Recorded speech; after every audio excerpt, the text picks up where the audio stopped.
Salam sepak bola, salam sehat, salam sejahtera, dan juga salam hormat saya kepada teman-teman netizen atau warganet yang merupakan viewers, subscribers, and also supporters of channel YouTube Bola Bung Binder.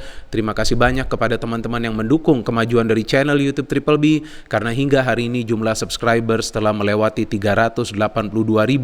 Luar biasa dukungan yang teman-teman berikan, dan saya harapkan dukungan dari teman-teman akan tetap konsisten, dan seperti biasa saya akan selalu memberikan analisa secara logis dan juga fair in this new content teman-teman, sesuai dengan permintaan kalian yang saya baca di kolom komentar di konten dari channel YouTube Triple B dan juga di akun IG saya, bahwa kalian ingin agar saya membahas tentang Thomas Doll.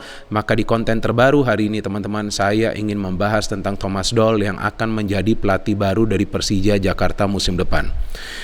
Kalau bagi saya yang merupakan seorang pengamat, kalau saya mencermati bahwa yang dibutuhkan Persija Jakarta adalah proses untuk menjadi juara. Jadi jika musim depan Persija Jakarta itu tidak menjadi juara, bukan berarti mereka gagal. Tapi perlu dilihat bagaimana cara permainan dari Persija Jakarta. Berubah atau tidak dari musim lalu. Perlu dilihat bagaimana produktivitas gol dari Persija Jakarta. Berubah atau tidak dari musim lalu. Dan yang paling penting lagi, perlu dilihat defensive record dari Persija Jakarta. Berubah atau tidak dari musim lalu. Karena yang pertama, Persija musim lalu tidak mudah dalam urusan mencetak gol. Karena musim lalu terlihat permainan dari Persija Jakarta itu monoton, menyerang terus dari sektor sayap. Putaran kedua ada beberapa pemain baru masuk, bisa memberikan warna permainan yang berbeda, tapi tetap saja serangan selalu dibangun dari sektor sayap. Dan yang ketiga, Persija Jakarta terlalu banyak kemasukan gol. Dan Persija Jakarta adalah satu-satunya tim besar musim lalu yang paling banyak kemasukan gol, teman-teman. Maka itu Persija Jakarta cukup banyak mengalami kekalahan, cukup banyak mendapatkan hasil draw, tidak banyak meraih kemenangan. Tim yang bisa bersaing di papan atas itu bukan saja tim yang bisa mencetak banyak gol, tapi tim juga yang punya defense yang solid. Itu yang menjadi kunci untuk bisa menjadi juara. Ya, silakan teman-teman bisa melihat statistik dari tim-tim yang pernah menjadi juara di Liga 1. Saya hanya mengatakan di era Liga 1 ya, kalau kita flashback ke belakang kan terlalu jauh. Di era Liga 1 ini tim-tim yang bisa menjadi juara, yang pertama punya defense yang tangguh, yang kedua bisa juga mencetak gol secara konsisten. Memang itu tidak mudah, tidak ada yang mengatakan mudah. Tidak ada pertandingan yang mudah di sepak bola itu. Semuanya tergantung dari taktik masing-masing pelatih. Sekarang memasuki musim yang baru, saya juga belum baca sih apa target dari manajemen untuk Persija Jakarta. Tapi tadi kan sudah saya katakan, kalau menurut saya sebagai seorang pengamat, ya Persija ini harus menjalani proses. Kenapa? Karena Persija Jakarta punya banyak pemain muda, itu dulu yang pertama. Punya banyak pemain muda yang punya potensi menjadi pemain yang hebat. Yang kedua, Persija Jakarta tentunya akan mengontrak pemain-pemain baru musim depan. Benar kan? Sementara ini kan baru 3. Firza Andika, Hansa Muyama, dan juga Hanif Syabandi. Dan kemungkinan akan bertambah lagi. Dan yang ketiga, kita tahu bahwa Persija Jakarta juga belum tentu mempertahankan pemain-pemain asing mereka. Kalau Makan Konate memang sudah oke, karena dia dikontrak jangka panjang. Tapi kan soal Marco Simic, Marco Motta, dan juga Rohit Chan belum ada kepastian hingga saat ini. Ya saya nggak tahu nanti kalau saya sudah upload konten ini, tiba-tiba sudah ada pernyataan dari pihak Persija tentang 3 pemain asing tersebut. Marco Simic dirumorkan bahwa dia kemungkinan akan bergabung ke Rans atau ke Persis Solo ya, atau mungkin ke klub lainnya. Rohit Chan belum ada kabar. Marco Motta memberikan kode bahwa dia ingin bertahan, tapi belum ada kepastian juga dari manajemen. Ya apapun nanti keputusan dari manajemen, perlu juga sesuai dengan kebutuhan pelatih. Itu yang paling penting dari semuanya teman-teman. Karena seorang pelatih, sehebat apapun pelatih tersebut, sehebat apapun konsep permainannya, dia juga membutuhkan pemain yang bisa memahami konsep permainannya. Tapi ada satu hal yang positif dari Angelo Alessio. Dia berani mengorbitkan banyak pemain-pemain muda. Memang itu membawa resiko juga bagi Persija Jakarta kan, mengandalkan begitu banyak pemain muda yang minim jam terbang sebelumnya. Dan memang terlihat para pemain muda itu tidak bisa langsung menyetel, tapi beberapa pemain muda tersebut sudah mulai dipanggil Timnas Indonesia yang kita tahu seleksinya sangat ketat. Karena sekarang dilatih oleh Coach Sintayong yang tidak selalu memilih pemain yang berasal dari klub-klub besar. Jadi dia memilih pemain yang menurut dia bisa bekerja keras dan juga mampu bermain mengandalkan intelijensia. Jadi dengan begitu banyak pemain muda ini, ya sekarang perlu dimanfaatkan oleh Thomas Doll. Tapi memang jelas secara permainan, Persija Jakarta tidak menarik musim lalu pada saat dilatih Angelo Alessio dan juga pada saat dilatih oleh Coach Sudirman. Dan kita tahu kali ini Thomas Doll akan juga membawa asisten pelatihnya. Which means Persija Jakarta akan mulai dari nol. Bukan berarti Persija Jakarta tidak akan mendapatkan hasil-hasil yang positif di musim depan. Bukan, ini justru adalah sesuatu yang bagus dilakukan oleh manajemen klub. Membangun fondasi di Persija Jakarta dengan pelatih baru yang diberikan kontrak jangka panjang selama 3 tahun jika saya tidak salah. Dan saya harapkan 3 tahun itu akan tetap dijalankan oleh Thomas Doll karena sepertinya dia masuk ke Persija Jakarta untuk membuat suatu perubahan yang signifikan. Caranya seperti apa? Harus berproses dulu. Bagaimana cara prosesnya? Pemain-pemain muda ini perlu dioptimalkan. Pemain-pemain yang baru masuk, yang kita tahu juga adalah pemain-pemain yang bagus, Hanif, Hansa Muyama, dan juga Firza Andika ini juga perlu dioptimalkan perannya. Belum lagi Ryuji Utomo ya.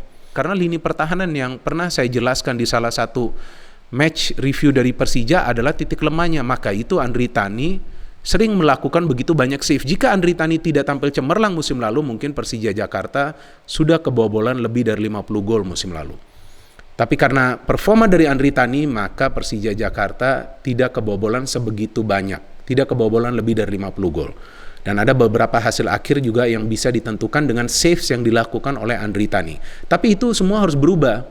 Sekarang masuk ini kan pelatih asal Jerman. Teman-teman pernah nonton nggak Thomas Doll ketika dia masih menjadi pemain? Nah, saya pernah nonton pada saat dia membela timnas Jerman di Piala Eropa tahun 1992. Bahkan di pertandingan final dia masuk sebagai pemain pengganti walaupun Jerman kalah. Ini pemain memang posisinya attacking midfielder, tapi dia adalah sosok yang bisa mengatur permainan di atas lapangan bukan saja dalam urusan menyerang tapi juga dalam urusan bertahan. Saya tidak bicara soal pressing, tapi saya bicara soal organisasi permainan. Nah, itu dia saudara-saudara yang dibutuhkan Persija Jakarta. Karena jika kita cermati permainan dari Persija Jakarta musim lalu, terlihat bahwa Persija Jakarta ini terbagi ke 3 departemen. Betul, memang ada 3 sektor di atas lapangan. Defense, midfield, and attack. Tapi terbagi, nggak ada sinergi. Which means apa? Organisasi permainannya ini tidak baik. Jadi pertahanan bermain sendiri, lini tengah bermain sendiri, lini depan menunggu sendiri.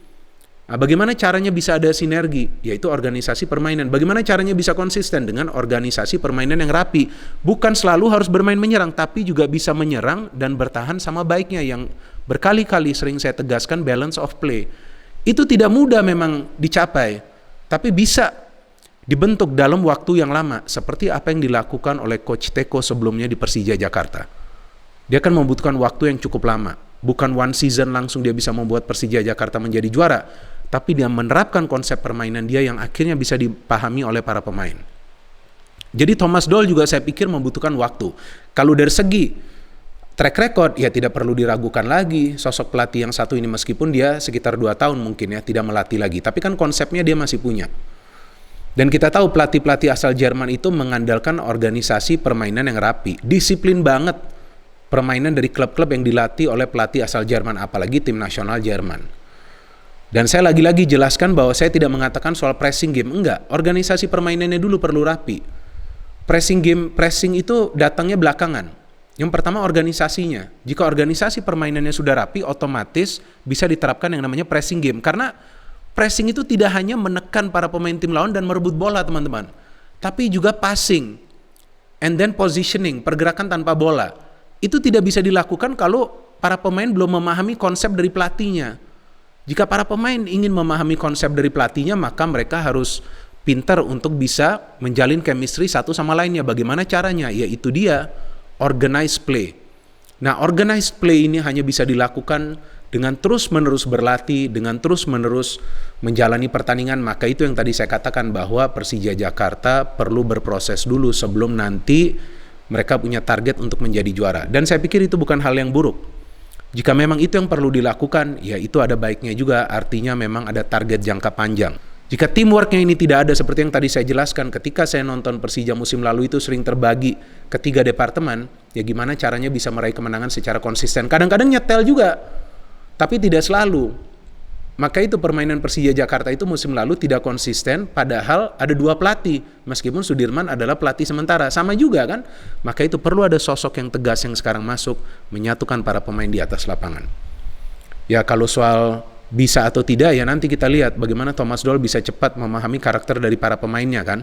Maka itu terlalu dini sekarang untuk mengatakan bahwa Thomas Doll ini akan berhasil, atau Thomas Doll ini akan gagal, tapi saya harapkan Thomas Doll akan stay untuk waktu yang cukup lama, karena pelatih-pelatih asal Jerman kita tahu membutuhkan waktu, tapi sekali mereka sudah mendapatkan formulanya, tim mereka akan sulit dihentikan, teman-teman. Ya, kita tunggu saja debut dari Thomas Doll sebagai pelatih Persija Jakarta yang tentunya akan dimulai dari pramusim, karena memang kita tahu bahwa akan ada banyak pertandingan di pramusim bagi klub-klub yang akan bertanding di Liga 1. No hit, only football, salam sepak bola.